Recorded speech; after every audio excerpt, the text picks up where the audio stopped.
Welcome back to another crochet tutorial with Cozy Rosie UK, and today I'm going to be showing you how to make your very own cozy cowl with this Make with a Cake pattern. Now the reason that this series is called Make with a Cake is because for each pattern you only need one cake of yarn. So we're going to be using the Yarnspirations Chunky Cakes, or the Caron Chunky Cakes, and this comes in a range of different shades. I really like this shade here, which is, if I've got it the right way around, which is called Plum Perfect.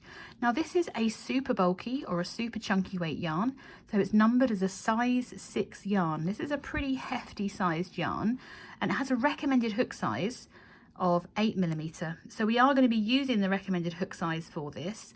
So if you're looking to find an alternative yarn to make this with, any yarn that's marked as an 8mm hook as the recommended hook size will be suitable for this pattern for you to achieve the same finished size. So the finished size for this chunky cowl is a total circumference of 35 inches and the width is a whole 12 inches. So it's a nice wide cowl. I want to show you this other colourway in the Caron Chunky Cakes because I really like the colourways they have here. They're all self-striping, so rather than the pattern kind of looking variegated and the colour changing within the row, it almost self-stripes. So it's why you can see this gradient here, but it is a quick colour change, not a long colour change on the gradients. And if you're interested, this shade is called Ballet Sorbet, and it's the colour that's actually in the photos. So I wanted to show you that that's the colourway. So it goes from pink, white, pink, pink, lilac, whereas this one has lots of deeper tones in it, from the pink down to the purple, all the way through to this really deep teal. So you're going to need one cake of Caron Chunky Cakes, the corresponding hook size of an 8mm hook. You're going to need a darning needle, possibly one for chunky weight yarn if you have one, and then you're going to need a pair of scissors. I've got my heavy duty scissors out because this is a bit heavier than most yarns. So gather all of those materials and let's get started. So the joy of working with a cake is, in theory, we should be able to just grab, now that was like magic, wasn't it? Should just be able to grab the center of our yarn. And what I'm going to do is just place my cake on its side, just so it's free running. If I was sat on the sofa, I'd have it below me, underneath where I'm working, so that it doesn't collapse in on itself. One of the challenges that people find is as they get closer to the end of the cake itself collapses in and it can get a bit tangled. But if you keep your cake below where you're working, or as I'm going to do is out of my way but on the side, it should be quite free running easily. So we're going to start by making a slip knot and placing that onto our hook. Oops. And then I'm going to pull on my tail on my working yarn just to tighten that up against my hook. So we're going to start by making quite a long chain because we're going to work this in a longer row and then seam it at the end to join to make our cowl. So we start by making a chain of 103. So we're going to yarn over the hook and bring it through the loop on our hook 103 times. Now, top tip if you're not used to working with super bulky or super chunky yarn is don't have your tension too tight whilst you're doing your chain, because it will use more yarn to create your chain than if you were using a smaller yarn. So make your chain of 103 and then I'll meet you for the remainder of row 1. So once you have your chain of 103, we're going to start by working the remainder of row 1. We're going to work it slightly differently than we would normally by working into our chain, by just going underneath that top loop. I'm going to encourage you to flip your chain over. Now this is probably the best way to practice doing this because it's nice and chunky and you can see all the different elements of your chain. Remembering that this loop on our hook does not count as a chain, here's our chain 1. If we flip it over, so you see more of the plaited side, you can see there's what's known as the back bump. And we're going to work underneath these back bumps. So here's the first one and here's the second one. And under this back bump, we're going to insert our hook, ready to work our first US single crochet. So we just yarn over the hook and bring it through, yarn over the hook again and pull through 2. And you can see the remainder of your back bumps all the way down. If you get confused, you can flop it over and see your normal side of your chain. We're then going to work another single crochet under the next back bump and make a chain of 3. 1, 2 and 3. We're going to skip the next 3 chains, so 1, 2 and 3. Then under this 4th one and in the next 2 we're going to work 1 single crochet. So that's 1 single crochet, and again under the next back bump we work another single crochet. Remember, if you lose your back bump you can pop your work over and see, and then we're going to work a 3rd single crochet under that next bump too. So what we're creating are these blocks of single crochets and chain 3 spaces. By working into the back bump, if I turn my work upside down, you can see that our chain doesn't twist and it's nice and neat without having to work a foundation row. It keeps our chain and the top of or the bottom of our cowl stretchy and nice and even. So we're going to repeat this the whole way down, where we do that chain of 3, skip 3 chains and then work 1 single crochet into each of the next 3. So let's do that again together. So we chain 3, 1, 2 and 3. We skip the next 3 chains and then work 1 single crochet into each of the next 3 chains. I'm still working into these back bumps, working 1 single crochet into each, and then we can repeat that again. So we chain 3, 1, 2 and 3, and skip 3, 1, 2, 3, ready to work 1 single crochet into each of the next 3 stitches, or chains, sorry. That's 1, 2 and 3. So continue to repeat that all the way down until you have just, oh, where are we, all the way down here, until you have just 4 chains remaining, and I'll meet you there. Remember to keep working into those back bumps. If you find a twist in your chain, it's possible that you've turned it the wrong way, so keep looking for those back bumps. They should stand up all by themselves if you hold your chain loosely. Of course, you can just work your normal way of working under that top loop, but we're aiming for that lovely edging on the bottom of our project. So keep repeating your chain 3, skip 3 chains, and then 1 single crochet into each of the next 3, and then I'll meet you for those last 4 chains. So once you've reached your final 4 chains, we're going to work our chain of 3, 1, 2 and 3, and we're just going to skip the next 2 chains and then work 1 single crochet into those final back bumps of the last 2 chains. So that's 1, turn your hook if you need to, so I always find it hard to get into this last one. There's number 2. So at the end of row 1, you're going to have a total of 17 chain 3 spaces, and you should have, I think, 54 single crochets. That's the bit I always struggle with. You've got 3 single crochets in between each, but I do like how we still have an intact chain on the bottom half of our pattern, which is perfect because then we don't need to work an edging. So going into row 2, we're going to start with a chain of 1. Oh, by the way, have you changed colours or is it just me? I kind of like how it's changed already. Let me know in the comments if you've changed colour in your cake. So we've done our chain 1 going into row 2. We're going to turn our work. Get that out of the way. It's quite a long chain. And then we're going to work 1 single crochet directly into that stitch underneath the chain 1 because it does not count as a single crochet. Then we're going to skip this next stitch, which will take us straight into this chain 3 space. We're going to work 5 double crochets, that's US double crochets, into that chain 3 space. So we yarn over the hook, insert our hook, bring our loop up, yarn over, pull through the first 2 loops on your hook, yarn over and pull through the next 2. I'm going to pull my stitch down towards the edge of that space. And we're going to do that for 5 times in total. So that's number 1.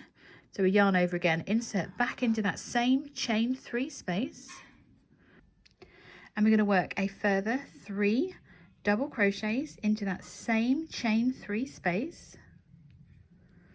That's number 4, I think.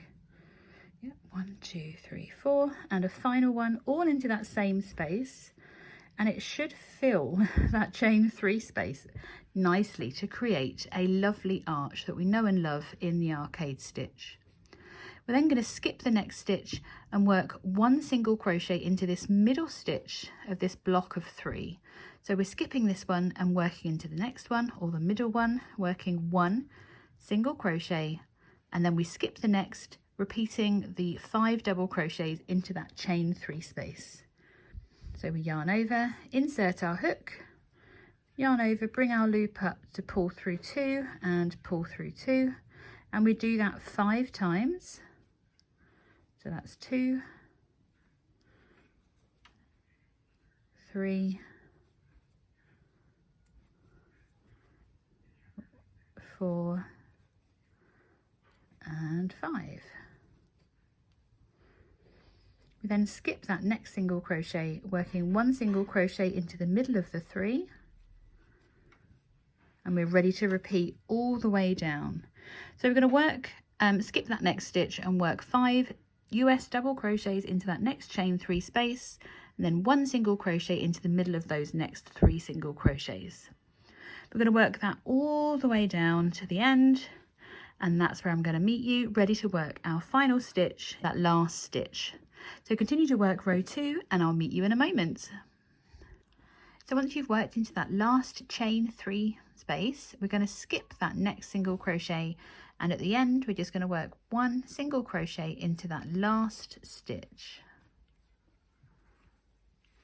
So at the end of row 2 you should have 18 single crochets and 17 blocks of 5 double crochet shells, which gives you a total of 85 double crochets. But let's go into row 3. So we're going to start by making a chain of 3. So that's 1, 2 and 3, ready to turn our work. So this chain 3 counts as a single crochet and a chain 2. We're going to skip this first double crochet and then single crochet into the 3 middle stitches, so 2nd, 3rd and 4th stitch in this group of 5. So we're skipping this one here and working 1 single crochet into each of the next 3 stitches. That's number 3.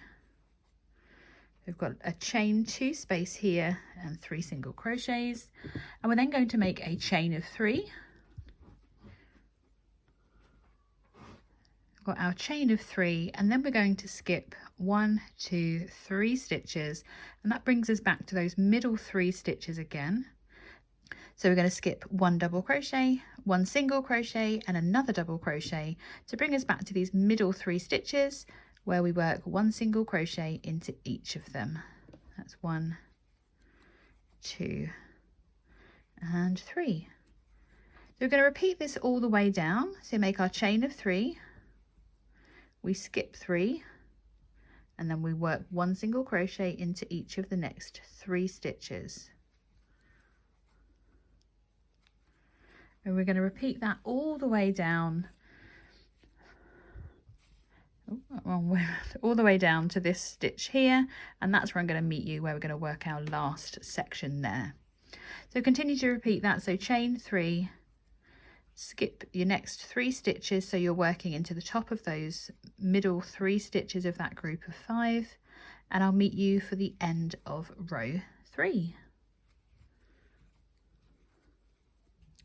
So I've just worked my last 3 single crochets, and we're going to make a chain of 2. I'm going to skip this next double crochet and work 1 single crochet into the last stitch.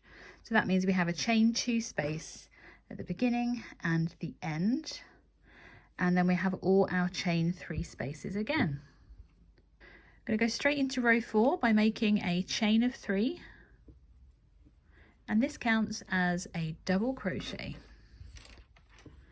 Working into that chain 2 space, we're going to work a further 2 US double crochets. So we yarn over the hook, insert it into that chain 2 space. So not very clear there, was it? So we yarn over, insert, and work a further 2 double crochets.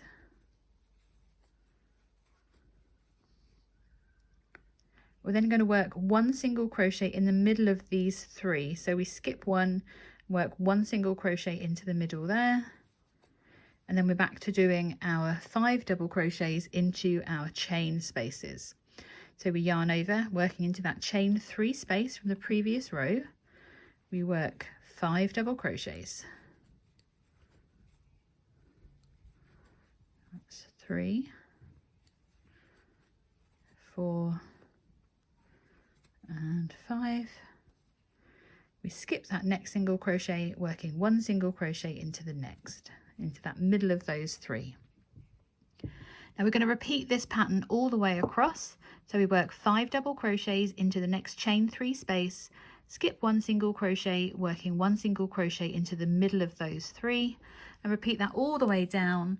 And I'll meet you for the last repeat where we're going to work into this chain 2 space that we worked at the beginning.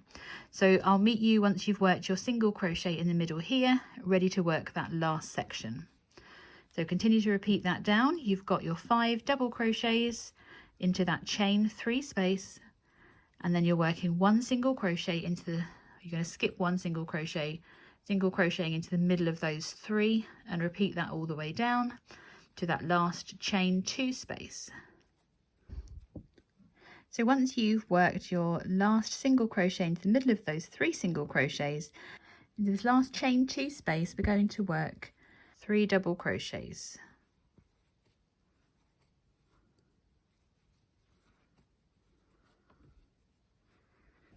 So now we've got our second set of the arcade stitch on top of the other. And don't you love how it kind of steps against each other? It's really, really pretty. Let's go on to row 5. So with row 5, we start with a chain of 1, and then we can turn our work. Now remembering that chain 1 does not count as a stitch, so we're going to work into this, work 1 single crochet into that first stitch, and then we're going to single crochet into the next as well. It's a bit harder to see with these darker colours, isn't it? Sorry about that. And then what we're going to do is we're going to work our chain of 3. So 1, 2, and 3. We skip the next 3 stitches, and then we work 1 single crochet into the 3 stitches in the middle of those 5 effectively. So 1, 2, 3 we skip, and then 1 single crochet into each of the next 3 stitches.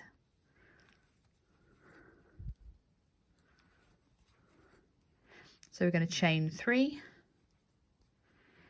skip 3, and then work 1 single crochet into each of the next 3 stitches. I'm going to repeat that all the way down to that very, very last one, and then we're just going to work 1 single crochet into that last stitch. Oh, I didn't do my chain. So make your chain of 3, skip 3 stitches, and then work 1 single crochet into each of the next 3, and I'll meet you at the end. I'll do that last stitch with you at the end of row 5. Once we've worked our final chain 3, we skip 3 stitches, work 1 single crochet into the top of that double crochet from the previous row, and then 1 single crochet into the top of that chain 3 space. So now we have our chain 3 spaces to repeat our arches from row 2. So come back once you've repeated rows 2 to 5 3 times for a total of 19 rows, and that will give you 12 inches. If you do want to end your cowl early, just make sure that you're finishing ideally on either row 5 or row 3. So come back once you've finished all of your repeats and we can get sewing up together. I'm going to give you all my top tips so you can get a seamless join at the end of your cowl. So I finished working up my rows. Now I have finished my final repeat 2 rows early, so I'm actually ending on the 3rd row of my repeat here. So I've done row 2 and row 3. The only reason I've done that it is a lovely, I'm about 11 inches at the moment, which I'm fine with, as opposed to the full 12. Unfortunately, the way that this cake has been wound, would end up kind of working half of my last row in this light colour, and I wanted just to kind of keep the light colour in the middle because it started off with this lovely teal, and I don't want that pink right at the top, so I'm just going to cut mine off a little bit early. So I've made a little chain one. Now something we need to remember is we're going to be using this yarn to seam our cowl. We're going to join these two ends together, so make sure you've got a nice long length of yarn here. Check how much have I got. Probably 3 or 4 times the width here. It's probably too much. I'd rather have too much than too little. I'm just going to fasten off. I've made a little chain one here, and I'm just going to bring that all the way through. Oh yeah, this is way too much. I'm always paranoid that I don't have enough yarn to sew up with. I'm just going to pull on that to kind of put a knot in that final bit. We can get rid of our hooks. What we're going to need now is a darning needle, either a metal one, a curved one. I do have some curved metal ones, and they are very posh. I just get on better with my plastic ones at the moment. So very simply, once you've got your cowl, we're just going to place these two ends together. So there's my starting tail and my colour there, and I'm going to bring mine round so you can see my two ends, because what we're going to need to do now is to sew these ends together, but we're going to do it in a way that is going to be almost invisible. Now, whichever side you want your cowl to face out, then that's the side you don't want facing you. So you want your wrong side of your project facing you. So this is my right side. I've got more arches facing the right way. So I'm going to use this as my inside. And I'm just going to thread my needle with my excessive amount of yarn.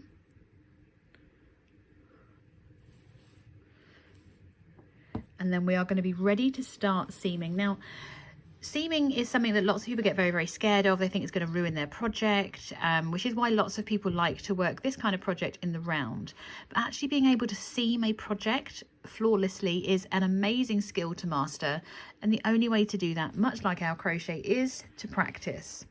So I'm going to just kind of, you can see where my rows are. But when you're using a variegated yarn or a colour changing yarn or a self-striping, whatever you want to call it, it is really important to make sure that you're not going by the colours when you're seaming. The most common problem you see is that people will assume, so already I've moved it so you can see, so this matches, this does not match. So if I made sure that this joined here, it's going to throw off the end of my project. So if you need to, grab some stitch markers and pin your two ends together so that you know that they are lined up. Seaming up well takes time and practice, but there are some techniques that work better than others. And one of them that I find works really, really well is something called the mattress stitch. So I'm going to give you an example of that today. So first of all, we need to join these two sections together, and I'm going to do a whip stitch for that. I'm going to find, because I joined on the last one, you're going to want to go through your last stitch and just insert your needle from the other side, and then back through where you worked your last stitch, and just bring that all the way through. It's hard to see with this dark yarn. And then just to make sure that those arches are lined up. So you can whip stitch the whole way round. So whip stitching is you go in one side, not creating a knot, all the way round, in and out.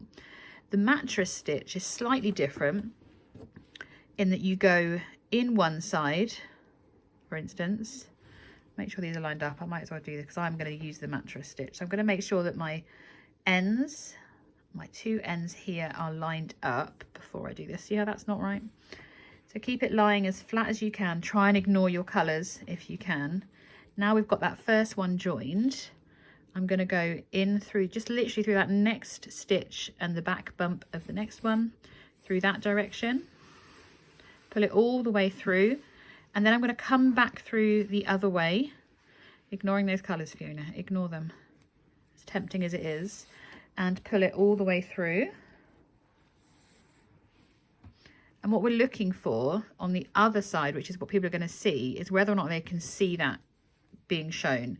The mattress stitch you can pull quite tightly without ruining the close on your project effectively.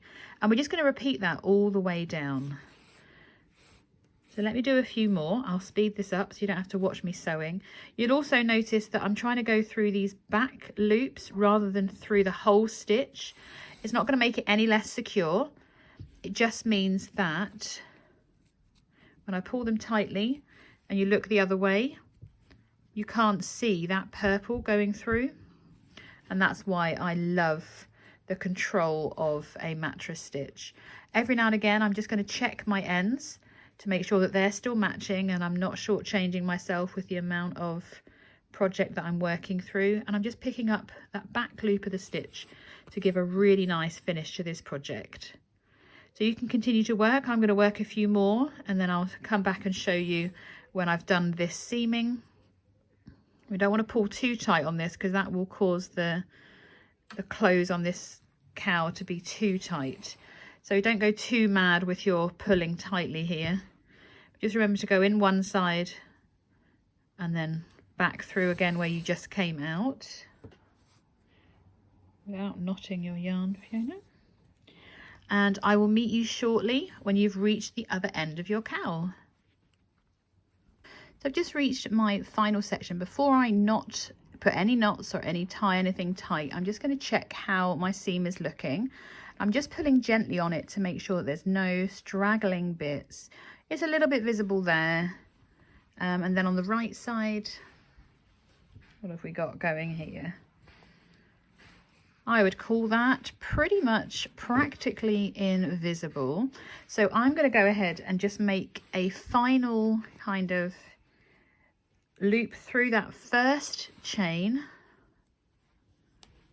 and then kind of zigzag it through that first one on the other side, pulling that yarn all the way through. I told you I had way too much yarn. And then I'm going to come back through again before I fasten off through here. It's really hard to show sewing. If you want, you can tie a knot in that. You don't need to, but instead what I'm going to do is on my, make sure that's nice and tight, and then I'm going to loop through the previous piece of yarn just to tie a knot in there. I know you're not supposed to knot. It's not double negative, I promise. But for me, I just like to know that everything is never going to come undone. So there we go. So that is my seaming done. Is it perfect? Not really. Is it good enough? 100%. But it is practically invisible. There's only two places that it's visible on that side.